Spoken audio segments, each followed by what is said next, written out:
याच्यामध्ये आपल्याला तुमची भूक जास्त होऊन वजन कमी होऊ शकतात. ॲपेटाइट विथ वेट लॉस म्हणजे हे आजारीचा वेट लॉस आहे. ह्याच्यामध्ये आपल्याला असं हॅपी नाही व्हायचं की वजन कमी होतात. सो वजन कमी होणे, हाताला पायाला थरथरल्यासारखं वाटणे, घाम जास्त फुटणे, तुम्हाला वाटले तेव्हा तुमच्या सगळं फॅमिली मेंबर्स एकदा एक रूम मध्ये बसलं आणि फॅन आणि एसी आहे तरी पण तुम्हाला हॉट फील होऊ शकतात, तुम्हाला घाम फुटू शकतात. यांना हीट इंटॉलरन्स म्हणतात. तुम्हाला छातीमध्ये धडधड होऊ शकतात, ज्यांना पाल्पिटेशन बोलतात.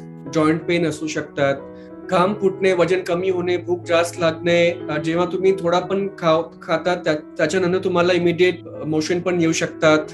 हायपोथायरॉइडिझमच्या विरुद्ध जसं आहे. मानसिक तणाव जास्त असतात, स्ट्रेस तुम्हाला होऊ शकतात, फार चिंता करतात, अँझायटी होऊ शकतात. 30% to 70% असं हायपोथायरॉइडिझम मध्ये हे मेंटल सिम्पटम्स पण येऊ शकतात जेव्हा ते सिव्हिअर असतात तेव्हा. आणि कधी कधी सिव्हिअर असेल तरी तुम्हाला हार्टच्या एरिथमिया पण होऊ शकतात. कधी कधी वरिष्ठ पेशंट, सिनियर सिटीजन्स हे हार्ट फेलियर म्हणून असे पण ऍडमिट होऊ शकतात हायपरथायरॉइडिझम मध्ये.